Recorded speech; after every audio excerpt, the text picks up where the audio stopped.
Good morning, guys. Michael back here with you. I said last week on my Friday video that I had some exciting things coming up for this week, and well, at least I found them exciting.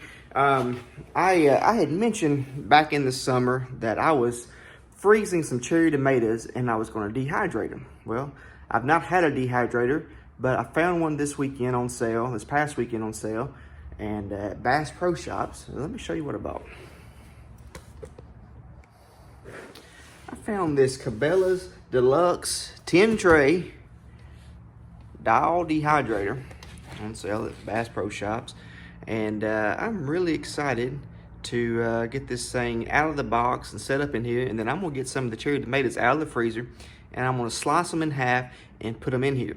Now I know put them in frozen, I don't know what that's going to do to it. I figure it's going to prolong the dehydrating process. I've already opened this up and looked at the instruction booklet just a little bit, and it mentions 10 to 12 hours. So I figure we're going to be 12 hours, maybe a little bit longer because these are frozen. But I want to just see how it does. So I'm going to start with my yellow pear tomatoes, cherry tomatoes, and that's what we're going to do. So let me get this out of the box. So here we are. Cabelas 10 tray deluxe. I got the deluxe model, huh? It's got a nice little door on it here that just opens and closes. Got a strong magnet on it. And then it should have 10 trays, as is its name, just like that. So I'm gonna get all these opened up, got all these out of the packaging, and take a look at everything, and then I wanna get this thing going. So I'll be right back. All right, guys, so I got all the trays out and cleaned out. Got all the packing material out of it. I'm here inside the little room inside my garage. If you remember, this is where I did my seed starting back last late winter, early spring. And here on these shelves, and I'll be getting this ready to go again for that. But I'm gonna set this, I'm gonna try it just here on the floor, I think. I mean, it stays pretty warm in this room. Reading the instructions, I was going to set it up here on the shelf, but reading the instructions, it said to make sure it had plenty of room for airflow around it, and I was afraid it might be a little bit tight in there. So I'm just going to set it here on the floor. I've got it plugged in back here on the back, and you can see it's got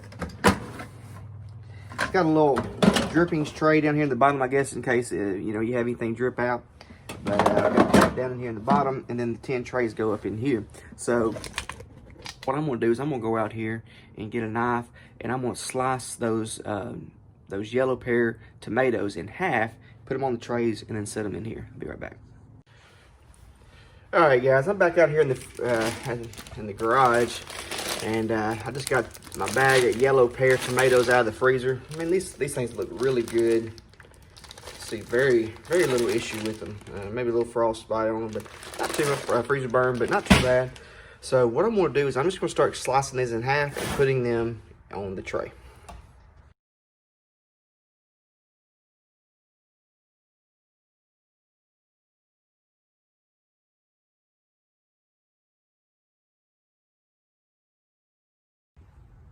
All right. Well, I got my first tray cut up. Some of them are cutting really good and even. Some of them are not, but we'll see how this goes. I've taken a few of the not so even ones out, but they're doing pretty good. So what I'm gonna do is I'm gonna slide this first tray in the dehydrator and keep on working, and I will come back here in a little bit after I get it put in there right. After I get all these trays filled up. Be back in a bit. Hey guys, I realized I never closed this video out. I'm out here with my dehydrator, and actually this is Sunday night. It's been been running since 9:30 Saturday morning.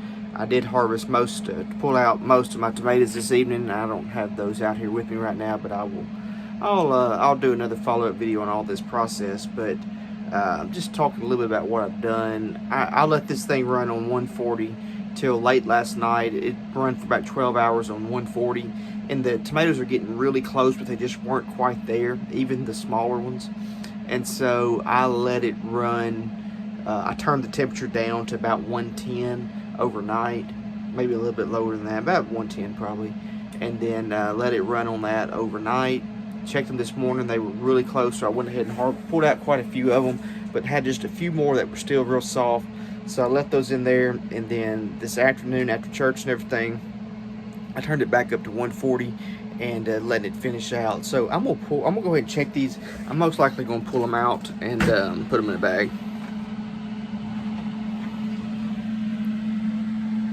There they are. That's some of the yellow pear. They are pretty good. They're mostly dry. I mean, they're just, some of these plumper ones are still a little bit pliable, but they're mostly dry. There's a little bit of chew to them, but not much. But they're really good. I'm really impressed by how good these are. I'm gonna turn this thing off because it is hot in here and loud.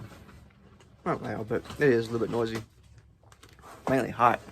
But what I'm gonna do is I'm gonna pull these out and I'm gonna put this little bit in a trash bag. I mean, not a trash bag, Ziploc bag. Be right back.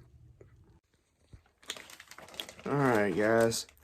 Well, I got a few harvested out of there, pulled out of there. The last few, I've got probably a quart Ziploc bag full between this bag and my other bag that I pulled out earlier this morning. I just don't have it out here with me. I'm gonna do another follow-up video on just lessons learned on this process and what I'm gonna do differently, and what I'm gonna do the same. Some of this has worked out really well, so but they shrink down, you know. So that's definitely something I'll talk about later. I'm gonna close this video out. Leave me a comment below what you like to do with your dehydrator and maybe things I should try. This is my first go at all this, so I've really enjoyed this. And look forward to doing more dehydrating in the future. But I appreciate all you guys watching. Leave me a comment if you stop by, and I'll catch you on the next video. Goodbye.